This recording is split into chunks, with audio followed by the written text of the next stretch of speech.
Um dos setores profissionais que mais sofreram com a pandemia foi o setor de artes e principalmente o setor de teatro, que se viu, né, de repente sem poder apresentar, sem poder fazer espetáculos e sem qualquer outra fonte de renda que pudesse dar sustentação aos artistas. Então esse é o tema do programa Papo Dinâmico, que já está no ar.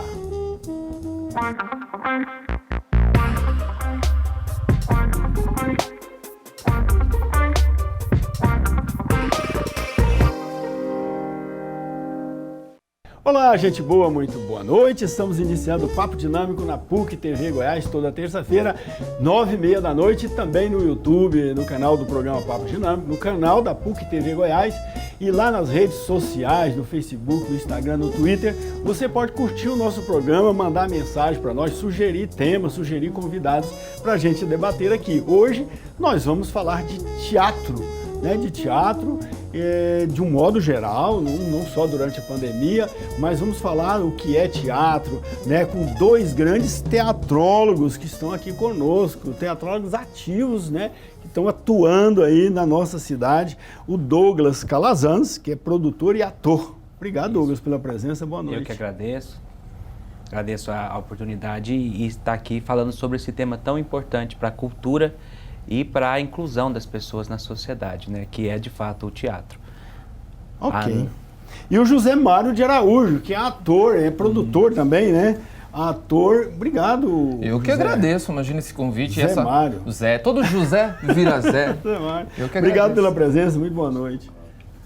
Então, o teatro sofreu muito mesmo durante a pandemia? Como é que vocês fizeram durante a pandemia para sobreviver? Não fizemos, né? Na verdade, a gente precisa que não fizemos, né? Não foi feito o teatro, né? Certo. A gente precisou... Nem as redes sociais? Então, é isso que nesse sentido que eu ia falar. Não fizemos o teatro, o presencial, na estrutura, na caixa cênica, né, do teatro. A gente fez live, eu usei o quintal da minha casa para fazer live, para colocar cenário e fazer um espetáculo, transmitir um espetáculo para o pessoal. Outros amigos da área do teatro também fizeram muitas atividades, usar a criatividade mais do que a gente já usa, né? Porque o pessoal do teatro está tendo que usar a criatividade, mas foi e ainda é uma fase muito complicada. Mas não rendeu bilheteria, né? Esse tipo de atividade. A gente... E o Douglas, o que você fez, Douglas?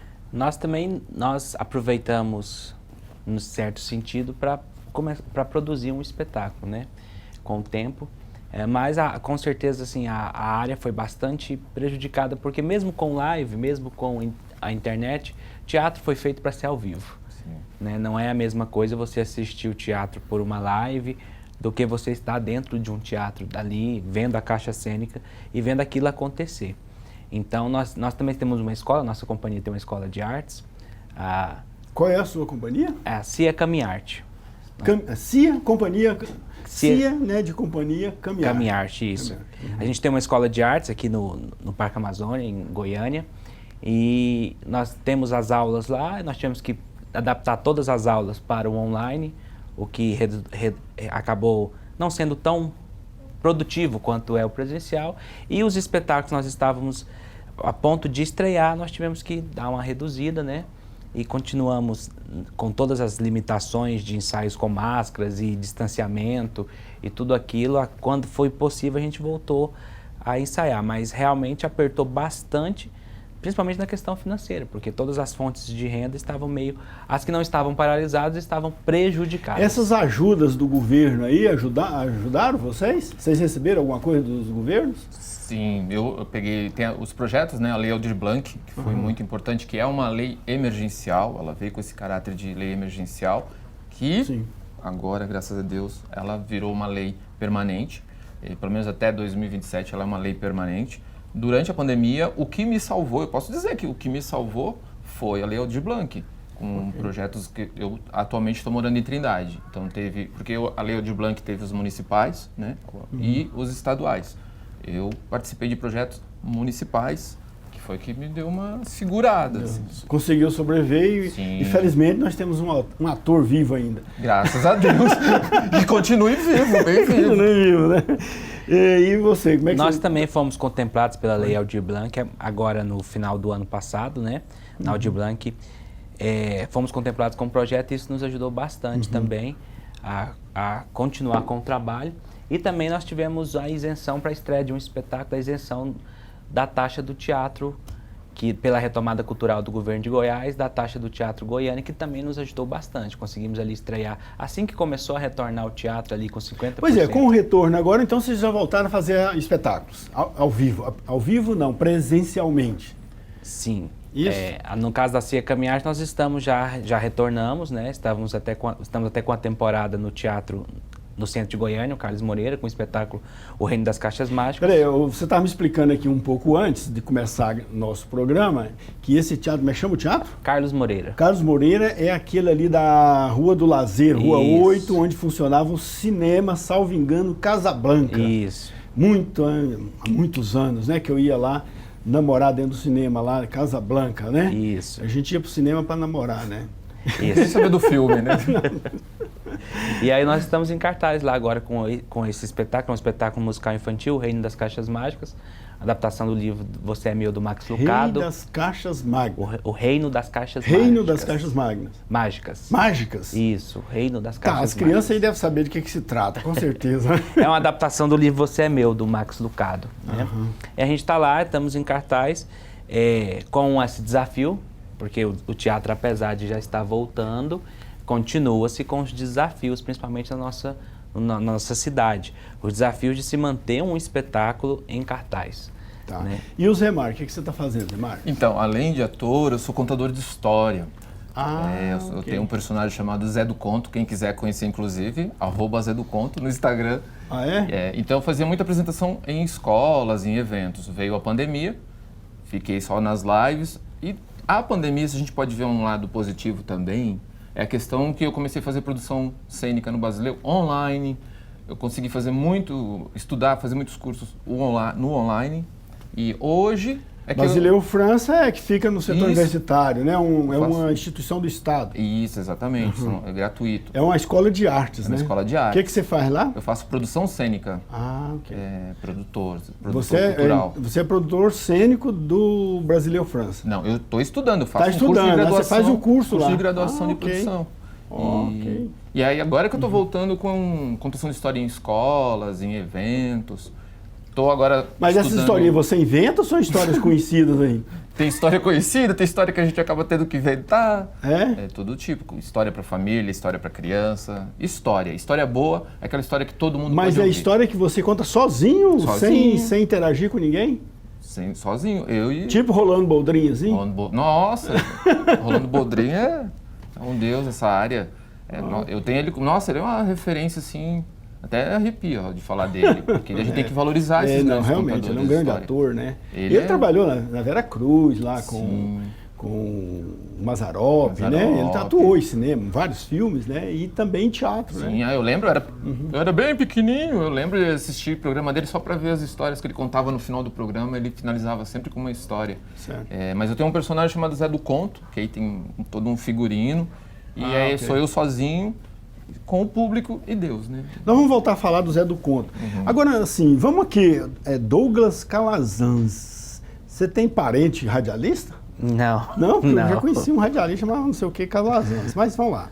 Qual é o conceito de teatro para vocês? Como é que vocês definem o teatro? Porque você falou assim, o teatro é presencial, ele é no palco, é dentro do teatro. Mas a gente vê muitos artistas da Globo, de outros canais de televisão, às vezes do cinema, que atua também no teatro, né? A gente vê aí Marcos Nanini, que atua também no teatro, e tantos outros, né? Qual é a diferença? O que define o teatro, propriamente dito?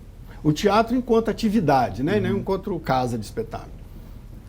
Olha, eu acredito que o teatro é você conseguir contar uma história através de uma interpretação, né, ali dentro, no palco, e que aquele negócio de não tem volta, sabe? Não tem volta, você começou a contar aquela história ali, é o ao vivo, está acontecendo, e isso exige do ator uma série de ferramentas que é diferente da televisão, do cinema, porque quando você fala de teatro, você fala de algo que é no ao vivo, agora foi e é uma vez. No teatro você só tem uma chance para acertar. Já na televisão, no cinema, não. Você tem outra chance, além de ser uma arte muito expressiva, né? O ator de teatro, até a atuação do teatro para a atuação da câmera é totalmente diferente. Porque no teatro você tem que é tudo maior, é tudo de uma forma muito mais expressiva.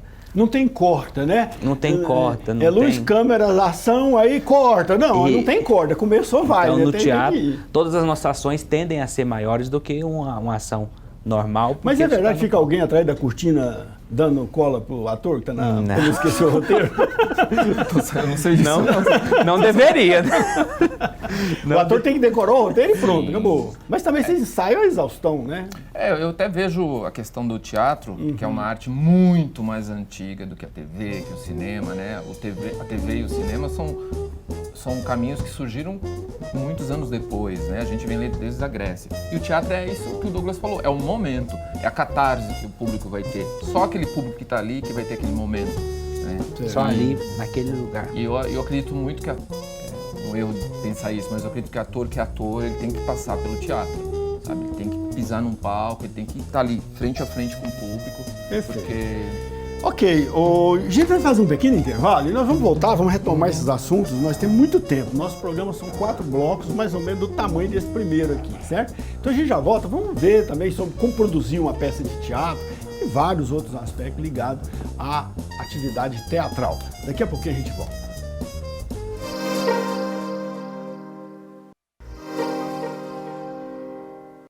De volta com o Papo Dinâmico na PUC TV Goiás. Hoje nós estamos falando de teatro. Nós estamos falando de teatro com o Douglas Calazans e com o José Mário de Araújo. Eles que são, vou chamá-los, eles são atores, mas são teatrólogos, podemos dizer assim, né? Porque são estudiosos também do teatro, não é isso?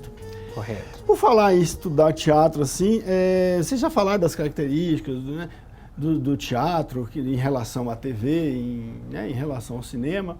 Agora, que tipos de teatro existe? Eu vejo que você está fazendo uma peça infantil, né? Então tem o teatro infantil. Tem outros tipos de teatro? Tem teatro de fantoche? Tem? Tem. Como o teatro de fantoche classificam? entra como teatro de bonecos ou formas animadas. Tem teatro musical, tem teatro clássico, tem o teatro romântico, tem teatro que o pessoal chama de teatro para adulto. A ópera é uma peça de teatro também? É um espetáculo. Ah, ok. E o que a pessoa tem que providenciar, sei lá, para montar uma peça de teatro? Para montar uma peça de teatro? Para produzir a peça de teatro? Fazer com que ela aconteça? Isso. Vou falar. A gente precisa ter produção, né? Eu imagino que tem que ter todo um planejamento, um ensaio, treinamento, essas coisas, tudo, e depois toda uma programação de apresentação também. Sim. Como é que é isso? Bom, vou falar da nossa prática. Geralmente a gente começa pensando em uma história, em uma mensagem, em algo que a gente queira fazer chegar até o público, né? E daí, então, a gente desenvolve primeiramente o texto, que é ali onde vai acontecer. Pode ser uma adaptação, pode ser um texto original, um autoral, pode ser uma remontagem. E ali naquele texto é onde vai discorrer a história, onde vai ter os personagens, as falas dos personagens. É o que a gente chamaria de roteiro. O que chamaria de roteiro, certo. No cinema, por exemplo. E ali naquele texto você tem ali todas tudo isso, a história, os personagens. E aí a gente precisa dos atores que vão dar vida àquela história, né? Essa é a função do ator, dar vida àquele personagem, viver aquele personagem de acordo com o que está na cabeça do dramaturgo e do diretor do espetáculo, né? E aí você precisa dos atores. Nesse momento você precisa, depois que você tem os atores, começar o trabalho de preparação. Paralelo a isso, você precisa produzir todo o conceito da criação daquele mundo, daquela história. O cenário, a indumentária toda, os figurinos, né? No nosso caso, que é teatro musical, produção das músicas, né? Fazer as músicas, criar as músicas, ensaiar a banda. E aí você tem todo esse projeto de pré-produção e a produção. E, claro, bastante ensaio para que cada ator dê vida e viva realmente o personagem que foi ali projetado. E aí, quando você tem todas essas peças montadas, você tem um espetáculo pronto para ser apresentado. Na produção também, não só cenografia, mas você tem a iluminação, você tem toda uma equipe de profissionais que estão além do palco também, porque não é só o que está no palco, é que estão além do palco, nas coxias, fazendo toda a mágica do teatro acontecer. O cara que joga fumaça, o sujeito que, sei lá, o que faz? O soprador não tem, o soprador. Na verdade, a equipe ela é desde o bilheteiro, né? Isso. É desde quem está recebendo Desde quem vende o ingresso, exatamente. Né? Divulga o evento e tudo, né? Tudo. É uma grande equipe, né? E teatro, ninguém faz teatro sozinho. Não. Então, desde o começo tem um produtor ali que já está... Os caras que chegam, montam o som, monta, né? Toda a parte de sonorização, luz, de iluminação. cenário. Porque a iluminação do teatro também é especial, ela é específica para a peça, ela faz parte da cenografia. Sim, né? com certeza. A iluminação é poderosa para te dar os ambientes, para fazer a plateia ter sensações, visualizar a cena. Então, tudo é um trabalho artístico de muitas mãos, né? Muitas mãos mesmo, trabalhando ali na construção daquele mundo, daquela história. Tá, mas como é que fica o Zé Mar que atua sozinho? Não é para eu atuar sozinho que eu não tenho ajudantes, eu tenho uma equipe que ajuda. Quando eu vou para um teatro, eu necessito de um iluminador, tem o pessoal que cuida da cenografia, tem o bilheteiro, tem toda essa equipe. Quando eu vou para a escola, eu preciso da ajuda dos professores, preciso da ajuda da equipe da escola. Né? Acho que sozinho a gente nunca faz nada. Mas você conta a história para criança, é isso? Conto para criança, conto para família, conto para quem quiser ouvir. E as suas histórias faz rir ou faz chorar? Ou... Faz pensar. Faz pensar? Faz pensar. Como é que é uma história sua? É possível você contar uma historinha aqui agora para pensar? Agora aqui? Pode ser. Você consegue concentrar assim rapidamente para contar uma história? Vamos lá. A gente se vira nos 30. Qual é que você vai contar para nós? O nome da história no final da história. No final da história. No final da então história. Vamos lá. Olha para a câmera 2 e mete o pau então. Vamos lá então. Era uma vez, numa cidade, lá no interior da Índia. Lá no interior da Índia. E a Índia é cheia de gurus e sábios. E nessa cidade, era uma cidade que estava ficando assim muito chata. Porque nessa cidade, todas as pessoas eram muito ocupadas, tinham horários, estavam com a agenda cheia, não tinham tempo para conversar, para falar com os amigos, com a família. Todo mundo andava para um lado e para o outro, acelerado, apressados. Não paravam para conversar. Um certo dia, um senhor de mais ou menos uns 70 anos de idade, ele parou, olhou aquelas pessoas que andavam para um lado, para o outro, para um lado, para o outro, com responsabilidades, não podiam parar, e pensou o seguinte: eu sei histórias de cor e salteado. Então, no dia seguinte, ele pegou um banquinho, colocou no meio da praça principal da cidade e começou a contar histórias. Ele sentava no banquinho e todo dia contava histórias. As pessoas paravam para ouvir as histórias dele, mas logo em seguida já saíam. E todo dia esse senhor pegava o banquinho, colocava no meio da praça e contava belíssimas histórias. O tempo foi passando, as pessoas pararam de prestar atenção nas histórias e foram saindo. Até que um belo dia, esse senhor estava contando uma bela fábula, quando um menino de mais ou menos uns 7 anos, falou o seguinte: ô tio, por que o senhor está aí contando história? Não tem ninguém vendo? E esse senhor disse o seguinte: antes eu contava histórias pensando em mudar o mundo. Hoje eu conto histórias para que o mundo não me mude. E assim é o fim da história chamada O Contador de Histórias. Muito bem, parabéns aí. Uma degustação aí, né? Isso, um pequeno uma amostra, aperitivozinho da sua atuação. Ok. Você tem um espetáculo musical infantil lá. Você atua também? Não, nesse espetáculo eu estou na produção, fazendo as funções do produtor, que é outra função do teatro também, que já até citamos, que é a pessoa responsável por fazer com que tudo aconteça, né? Então, a pessoa responsável por produzir, de fato, o espetáculo, desde fazer a contratação dos atores até a alocação do teatro, de toda a equipe, o gerenciamento disso. E aí a nossa companhia, nesse espetáculo, estou como produtor do espetáculo musical infantil O Reino das Caixas Mágicas. Essa companhia é uma pessoa jurídica. Uma companhia, e o pessoal todo jurídica. É contratado como empregado dessa companhia. Nós temos os nossos atores fixos, né? E temos os nossos atores convidados e todos eles trabalham com a relação de prestação de serviço. Recebem pela sessão, recebem... muitos deles dão aula na companhia também, tem o diretor, então tem várias funções para fazer um espetáculo Quem acontecer. quiser assistir ao seu espetáculo tem que ir lá no teatro, na Rua 8, Rua do Lazer, Antigo Casablanca, e comprar o ingresso. Ou tem algum Não, local nós vendendo? estamos vendendo no nosso Instagram, @ciacamiarte, ou pelo Simpla. Se você for no Simpla, né, a plataforma de ingressos, procurar lá Cia Camiarte ou O Reino das Caixas Mágicas, você vai encontrar a venda os nossos ingressos para a temporada. Ah, é? Para a temporada? E a temporada sua vai ser sempre lá nesse teatro ou vocês estão pensando em ir para outros teatros também? Nós devemos fazer novamente agora em maio, nesse teatro, mas já estamos olhando também alguns teatros em Aparecida e para tentar fazer o que nós chamamos no teatro de construção de plateia, que é um desafio muito grande no público de Goiânia. Porque você não tem temporadas de teatro em Goiânia, né? Você não tem espetáculos em cartazes, como você tem filmes no cinema, por exemplo, onde a família tem uma programação cultural de ir ao cinema. É um desafio gigantesco, acredito que maior do que o desafio da pandemia. Isso, nós vamos falar mais disso daqui a pouquinho, no próximo bloco. Vamos falar justamente do desafio de ser um ator em Goiânia, né? Um ator de teatro em Goiânia. Daqui a pouquinho a gente volta. Quem sabe você quer ser um ator, né? É a sua chance de aprender aí e ver quais são as possibilidades e riscos também desta atividade. Daqui a pouquinho a gente volta.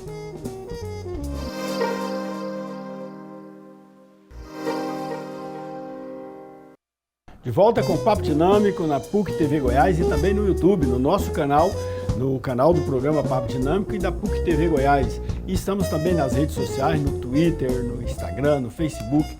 Lá tem o nosso perfil onde você pode mandar sua mensagem aqui para nós, sugerir temas e convidados, ok? E curtir também o nosso programa, tá bom? Hoje nós estamos falando de teatro. Estamos falando aqui de teatro com Douglas Calazan e com José Mário de Araújo, ambos teatrólogos, atores, né? Produtores de espetáculo, que estão aqui. Como é que é Goiânia? Goiânia tem poucas salas de teatro ou tem muitas? Ou o suficiente? Olha, que eu posso... Bom, vou falar a minha visão. O Douglas já tem mais tempo aqui na cidade. Eu acho que a cidade tem espaços, muitos espaços, só que eu acho que esses espaços ainda não estão sendo... Martins Sererê tinha lá umas 3 salas, né? Fechou aqui lá? Não vejo falar mais. O Martins Sererê, eu sei que a aqui no setor sul. A última atividade que eu vi, que eu fiquei sabendo que aconteceu, fui do lado de fora. Não sei como que ficou depois da pandemia lá. Eles tinham uma boa estrutura, é pequeno os espaços, mas era uma estrutura permanente que eles tinham ali. Eu acredito que a gente tem até bastantes teatros, assim, pelo tamanho da cidade e pelo cenário cultural. Sim. Mas eu acredito que falta mais atividade nos teatros teatrais, porque os teatros acabaram que viraram um lugar de evento. Eles são projetados para isso, não são projetados para... A PUC Goiás tem 2 teatros, é a única universidade do mundo que tem 2 teatros. Nós temos o Teatro PUC e o Teatro Centro de Convenções. Só que são teatros, assim, dependendo para peça teatral, são grandes. Sim. Né? Porque o Teatro PUC cabe 560 pessoas. Isso. E o teatro do CC PUC, 2.510. É o maior, né? Certo? E o Paulo Gustavo esteve aí, falando em Paulo Gustavo, vamos falar da lei dele daqui a pouco. Mas o Paulo Gustavo esteve aí em 2 sessões, ele encheu as 2 sessões, mas foi o único que conseguiu fazer 2 sessões no mesmo dia e encheu o teatro, né? Depois disso, só alguns artistas muito famosos que encheram. E aí fica difícil para uma companhia de teatro de Goiânia fazer espetáculo nesse teatro, né? Madre Esperança Garrido é um teatro grande também, para 700 Teatro pessoas. Goiânia, o Teatro O Teatro Goiânia cabe mais de 1.000 pessoas, salvo engano, né? O Teatro Goiânia está em 700 e poucas pessoas, né? Sim. Temos o Rio Vermelho com 2.000. O Rio Vermelho, 2.000. Então são teatros um pouco maior do que eu acho que o público que os teatros de Goiânia podem levar. A não sei que seja um festival de teatro, onde vários espetáculos apresentam. Mas fica também uma questão nossa como companhia, tem uma tese que nós queremos saber. Será que Goiânia falta público ou falta teatro? O pessoal está mal acostumado, não tem teatro, ou quando tem teatro aqui que leva a gente, geralmente é esse pessoal global, que é famoso na televisão e vem e faz algum espetáculo. Né? Mas acho que essa questão, acho que vem muito dessa questão da formação de público, né? Hoje em dia a mídia ela é muito forte, então... Se a pessoa tiver que escolher entre ver o espetáculo do Paulo Gustavo, que é conhecido no Brasil, e ver o espetáculo do Zé do Conto, é lógico que as pessoas vão querer ver do Paulo Gustavo porque é conhecido no Brasil. Então a mídia é muito forte, né? Sim. Então a gente não pode fazer de conta que isso não existe. A gente precisa de mais acesso para os atores, para os artistas de Goiás, terem acesso na própria divulgação dos trabalhos e até acesso nas estruturas, nas casas de teatro, nos teatros. Porque um teatro de 2.000 lugares, para qualquer companhia de Goiás, é muito difícil de você levar público. Agora, um teatro de 200 lugares, 300 lugares, já é mais acessível. A gente pode fazer um trabalho de divulgação. Então, acho que também tem tem que fazer esse planejamento, né, de produção para fazer com que as pessoas comecem a frequentar. E quanto mais espetáculo, mais público vai aparecer, porque o público tem que ter algo para ver, se interessar, né, e começar a frequentar. A nossa cultura aqui de Goiânia, ela é de você alugar o teatro um dia, fazer o seu espetáculo e acabou. E isso não é legal para a formação de plateia, porque a plateia precisa conhecer o espetáculo. Se você vai num espetáculo e gosta, em Goiânia, não tem como você indicar para ninguém, porque na outra semana aquele espetáculo não vai estar mais em cartaz. A gente estava conversando exatamente sobre isso antes de começar o programa, que é essa questão da temporada, o exercício. Sim, além de ser um exercício para o público, é um exercício até para o próprio ator, para a companhia, de estar em cena, estar apresentando. E de certa forma, para as companhias, aí é que vem a questão das companhias, elas conseguem sobreviver e precisam da injeção das leis de incentivo, porque caso contrário elas não conseguem sobreviver mesmo, porque não há essa formação de cultura, não há essa formação de plateia, na verdade. E é super importante que a gente entenda. E é curioso que aqui em Goiânia não tem, mas quando o pessoal vai para Nova York, lá o pessoal paga caríssimo para ir para Broadway, né? Sim. E os caras vivem lá e ganham muito mais dinheiro, muitas vezes, que em Hollywood. Mas é uma cultura, né? que foi instalada. E os próprios goianos, quando chegam lá, ficam doidos para comprar um ingresso para ir assistir o espetáculo. Não precisa nem em Nova York. Em São Paulo você tem você tem essa cultura comum. Quando eu fui a primeira vez a um teatro em São Paulo, eu tive um choque de realidade, como lá é cultural, como é um passeio familiar, assim como a gente vai no cinema, todo final de semana tem dezenas de teatros funcionando, todos lotados, todos cheios, porque é uma coisa cultural. Faz parte, né? Faz parte de quem mora em São Paulo ir no teatro. Agora tem um detalhe, por exemplo, em Fortaleza, eu vou até sair da pauta aqui um pouquinho, mas em Fortaleza, eu já fui muitas vezes em Fortaleza e admiro como os artistas de lá, em geral todos humoristas, né? É uma corrente, é uma rede entre eles. Porque durante a orla ali marítima, na praia de Iracema e outras praias que ficam ali no centro, né? Eles montam um quiosquezinho ou carrinho, como se fosse um carrinho picolé, vendendo ingressos para o show que vai ocorrer. E ocorre todo dia à noite, eu acho que o ano inteiro, porque toda vez que eu vou lá tem esse pessoal lá. E os turistas todos compram esse ingresso e à noite geralmente a barraca, eu não sei se tem outras barracas, mas pelo menos a barraca que eu fui uma vez, fica lotadinha para o pessoal ver o espetáculo, entendeu? Mas os artistas se unem. Aqui parece que os artistas, cada um que se vira, dá tapa sozinho, não? Acredito que tem um pouco disso também. Na verdade, acho que vai muito de cada região, né? Essa estratégia de marketing do carrinho é ótima. E é num lugar específico, é na praia, onde estão os turistas, onde estão as pessoas. Um local que aglomera muita gente é na 44. Por que lá na 44 não tem lá alguns quiosques divulgando o teatro que vai acontecer, sei lá, no Teatro Goiânia? Não tem ali na praça, aquele teatro que tinha ali no Lago das Rosas. Acabou aquele teatro lá? Esqueci o nome do Teatro Inacabado. O Teatro Inacabado. Ele acabou mesmo? Inacabado, ficou inacabado. Eu acho que acabou. Continuou inacabado até acabar. Ali foi todo... Mas essa ideia é ótima da 44. Sério, mas inspirando um pouco no jeito que os cearenses sobrevivem. E eles conseguem viver e se tornam muitas vezes, entre eles, acaba despontando algum artista global, como Chico Anísio, o Tom Cavalcante, que passou por tudo isso. E são referências do humor, né? Exato. Então parece que falta alguma coisa assim, ou talvez até algum projeto apoiado aí pelas leis de incentivo, né? Um projeto que possa fazer isso e criar essa rede de apoio entre os artistas. Eu acho que a gente acaba ficando muito nessa batalha por verba, para conseguir montar o espetáculo, e acaba também, inconscientemente eu acho, acaba esquecendo que é necessário ter o coletivo, que é necessário os grupos se encontrarem, conversarem sobre isso, e fazer isso realmente criar força. E a gente, como um grupo, né, um coletivo, tem muito mais força do que um grupo sozinho. Eu acho que a gente acaba, é o inconsciente mesmo que acaba indo, a gente está tão na batalha. Talvez a Secretaria de Cultura, a gente esteve aqui com a gente o secretário municipal de Cultura, né? Quem sabe ele possa estar nos assistindo e pegar alguma ideia nesse sentido de apoiar os artistas para criar essa rede. Até porque a 44 ali tem a ver com a prefeitura também, de repente ele pode até criar algum meio. Ele que inclusive é artista, não sei se ele continua lá, ele é cantor, era cantor quando veio aqui, né? Então, de repente, pode até e todas criar as alguma coisa, estratégias, algum né? programa da própria prefeitura integrando os artistas numa atividade Eu creio que todas as estratégias de incentivo à cultura é válida. E o teatro, a gente acaba ficando muito... A gente vê os teatros com uma estrutura para dança, com uma estrutura para orquestra, com uma estrutura... E a gente do teatro acaba ficando sempre... Sim. Agora, mudando de assunto. O nosso telespectador aí tá doidinho para ser um ator. Ele quer ser ator, ele quer atuar. O que ele tem que fazer para ser ator? Estudar. Mas estudar onde?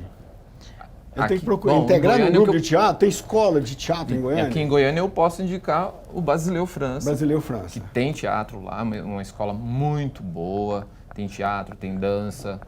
Hoje, para mim, a referência como escola de teatro é o Basileu, mas também tem outros projetos que acontecem em Goiânia, que eu acho que o Douglas até...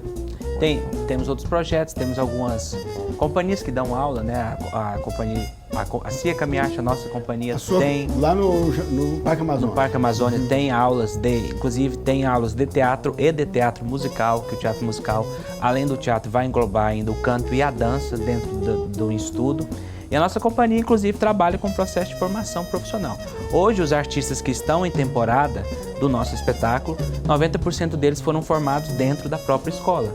Então, você entra ali como um aluno, mas a intenção é que você chegue a ser artista de um espetáculo, né?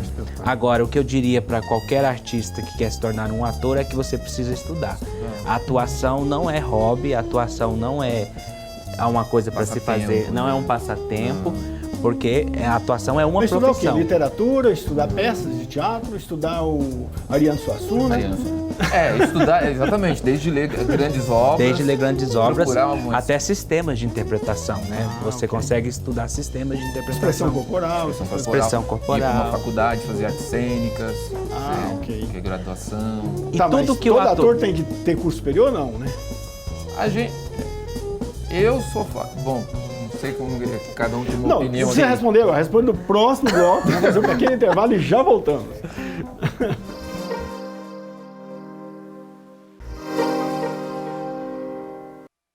De volta com o Papo Dinâmico na PUC TV Goiás, falando sobre teatro com o Douglas Calazan e com o Zé Mário de Araújo. Então, é necessário a pessoa ter curso superior ou é bom que ele tenha curso superior? É bom, muito bom que tenha um curso superior, né? Assim como qualquer outra profissão que a gente vai se especializar. Por quê? Porque vai ter que aprender Romeu e Julieta? Porque vai ter que ler Shakespeare? Vai ter que ler Shakespeare, Mulher, Bertolt Brecht. Mas ler Shakespeare em português ou em inglês? Bom, aí o nível já é outro, aí não dá pra gente... Aí já é muito... Sim, mas tem que ler a peça em português, Romeu e Julieta, interpretar Romeu e Julieta. Por que é importante interpretar Romeu e Julieta? Porque Romeu e Julieta é uma das obras mais conhecidas de William Shakespeare, que a gente pode chamar ele de um grande dramaturgo da história do teatro mundial. Né? Mas ao interpretar essa peça, a gente adquire alguma coisa especial de técnica, de arte, de porque teatro? Até interpretar essa peça, ele já passou por um processo de estudo com os professores, com expressão corporal, com voz, né? Teatro inglês, que o Shakespeare é teatro inglês, então tem que ter um trabalho de voz. Sim. Tem todo um processo aí atrás de estudo para ele chegar a realmente participar de uma montagem de Romeu e Julieta. Para ser ator, tem que ter criatividade ou ele tem que ser capaz de cumprir exatamente o que o diretor manda? Ou ele pode inventar também? Bom, essa é uma... Com certeza precisa da criatividade, porque o diretor, ele está ali para ver, na maioria das vezes ele tem uma ideia do que ele quer para o espetáculo, mas nada impede do ator apresentar o que ele concebeu para aquele determinado personagem. Então o diretor, na verdade, ele espera que o ator apresente algo, porque o diretor não quer ficar, não é papel do diretor trazer o negócio mastigado, né? e dirigir centímetro, segundo por segundo da cena. Então a arte do ator é da vida. E o diretor vai colocar a vida daquele personagem dentro do espetáculo que ele está montando, do jeito que ele imagina que tem que ser feito. Agora, essa pergunta de o que tem que ser feito, o que tem que fazer para ser um ator, a gente recebe muito lá na nossa escola e as pessoas às vezes pensam que fazer um curso de 6 meses ou um ano ou 2 vai sair de lá como um ator profissional. E a verdade é que a carreira e o caminho a ser trilhado é bem mais do que isso. Mas tanto a formação acadêmica, né, Sim. quanto a formação de palco. Você precisa de vivência para você ter a bagagem. Porque o ator, a gente tem aquela imagem que o ator ele carrega uma bagagem. Então, quando ele precisa de algo, ele vai lá naquela mala dele e tira uma determinada habilidade que ele aprendeu. E isso é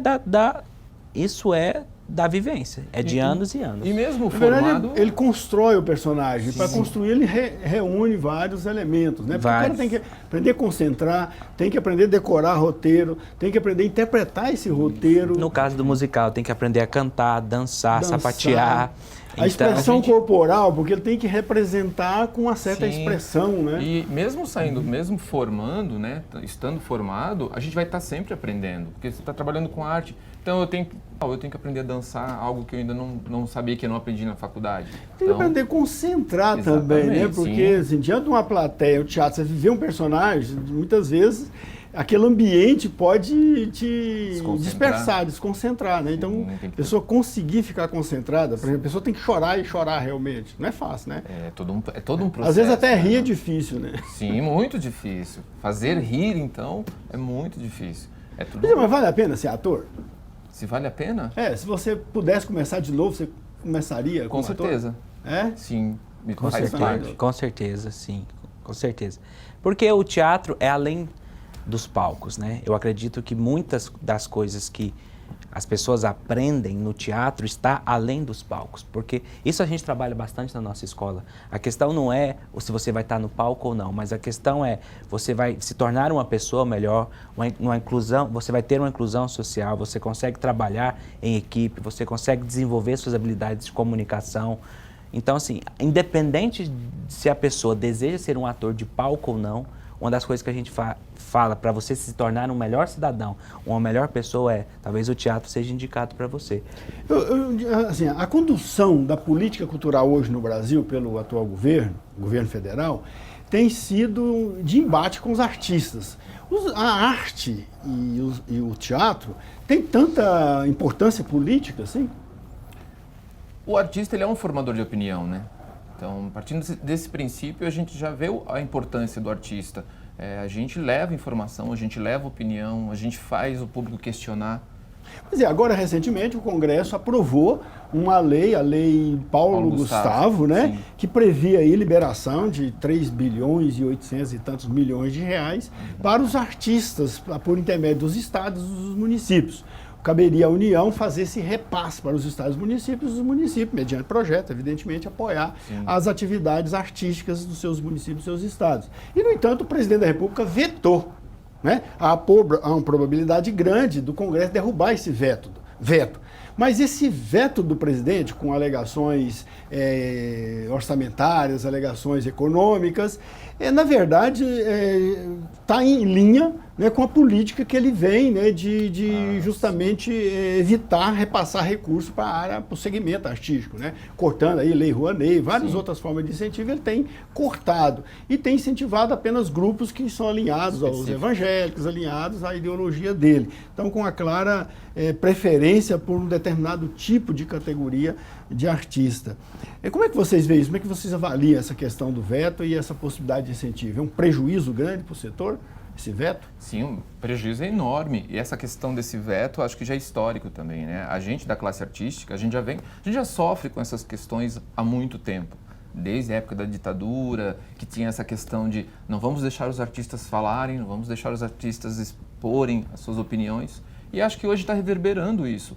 Hoje a gente está passando por um processo muito parecido, muito próximo dessa questão. Lógico que eu não vou usar palavras, eu não vou dizer que não sei, usar a palavra censura nesse momento, mas a gente está passando por uma censura. E isso que acabou de acontecer, eu acordei hoje com essa notícia. Né? Semana passada. Semana passada. E todo dia eu estou acordando com uma notícia complicada, que assusta. Para quem trabalha na área cultural, só na área cultural, assusta. Mas a questão política é muito delicado, né? Porque a gente está num momento complicado, vamos dizer essa palavra, para não falar outras palavras. Quando você, de uma certa forma ou de outra, você acaba tolhindo a cultura e o avanço artístico, isso não deixa de ser um retrocesso de alguma forma. Total. Porque, de uma forma ou de outra, isso não acontece só na esfera política. Há muitas frentes que às vezes querem tolir a cultura, cortar. Isso com certeza é um retrocesso, porque a cultura, ela está, como eu falei agorinha, Faz parte. ela está além dos palcos, né?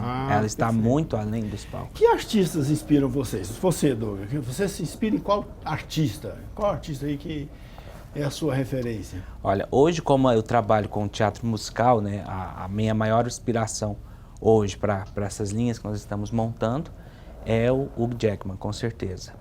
Como é que chama? Hugh Jackman.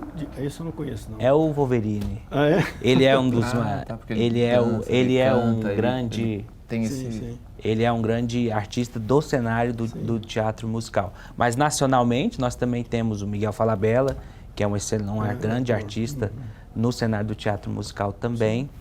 E são, para mim, hoje os dois, nacional e internacional. E você, Zé Mar? Nossa, tem muita gente que eu gosto, que eu admiro. Nós falávamos aqui no intervalo do Rolando Boldrin. Rolando Boldrin, na questão de contar né? história. Não tem quem assiste o Rolando Boldrin e não se emocione com as histórias que ele conta. Na área do teatro, eu gosto muito de um ator chamado Luiz Melo, que ele é até conhecido, ele é global hoje em dia, mas ele tem uma história no teatro muito importante. Tem muita gente do teatro que Você conta histórias de cordel? Histórias de nordestina, né? Eu lembro lá do Patativa de Assaré, você conhece alguma coisa? Não vai dar tempo pra você representar, para falar que você conhece, que eu não vou pedir. Não, Patativa do Assaré. Tem o Câmara Cascudo, que é um pesquisador que juntou todos esses cordéis, todas essas histórias do interior do Nordeste, que é um grande pesquisador. Câmara Cascudo, inclusive eu recomendo a todos pesquisarem sobre ele. Patativa do Assaré é uma referência. E eu não tenho essa questão única de trabalhar um estilo único de histórias, né? Então eu gosto de boas histórias. É o que importa, assim, para mim. O teatro tem algumas expressões, por exemplo, o que é bater texto? É a leitura, é sentar, pegar o sentar texto e ler. Texto ali antes da vamos bater texto. Ah, ok. E bobo da corte? Bobo da Bobo corte? da corte é aquele personagem que trabalha na corte, mas tem essa expressão no teatro, bobo da corte. As pessoas podem ver o bobo da corte como o palhaço, né? O palhaço da turma, o palhaço do espetáculo, que era o bobo da corte, né? Se bem que o bobo da corte ele não era tão bobo assim, ele era muito mais inteligente, né? Todo espetáculo tem os certos arquétipos, né? Esse é um dos arquétipos de um personagem. Então você tem sempre o príncipe, você tem o vilão, você tem a princesa e você tem esse alívio cômico, né? Então tem sempre um arquétipo. Qual o propósito de vocês com o teatro? O que vocês pretendem com o teatro? Você, Douglas? Bom, a nossa intenção com a nossa companhia, com os nossos espetáculos, é levar mensagens que sejam agregadores, que agreguem na vida das pessoas, além de coisas... Porque a gente vê muitos espetáculos que são bonitos, ok, são maravilhosos, mas a mensagem não conecta, não traz ali com a plateia algo que seja real, entende? Algo que seja, por exemplo, nesse espetáculo nós trabalhamos a importância das crianças entenderem que é importante elas serem alguém, não ter as coisas. Porque as crianças hoje, os pré-adolescentes, eles vivem numa pressão de ter... Do ter, né? Do ter seguidores, do ter coisas, do ter iPhone, de ter. E essa pressão que acaba eles sofrem, acaba trazendo depressão, ansiedade. Esse é uma das coisas que nós trabalhamos no nosso espetáculo. Nossa companhia tem essa intenção de trabalhar mensagens que agreguem na vida das pessoas, que consigam trabalhar isso. Por aí também, Zé? É viver da minha arte, é viver da minha profissão, ser respeitado na minha profissão e poder pagar minhas contas com a minha profissão, porque foi a profissão que eu escolhi de ter como trabalho e de vivência, de levar arte para todos. E é isso, eu como arte educador, como contador de história, como ator, é levar a arte e viver dela. Perfeito. Gente, infelizmente nosso tempo acabou, a musiquinha inclusive já acabou, dizendo que acabou mesmo o programa. Então eu agradeço vocês pela colaboração aqui aos nossos telespectadores. Muito obrigado, boa noite a vocês, Paulo Douglas. Obrigado a todos, obrigado. Eu que agradeço essa E a oportunidade. todos uma boa noite. Tá, e para você que nos acompanhou, um grande abraço, muito obrigado pela audiência e até a próxima.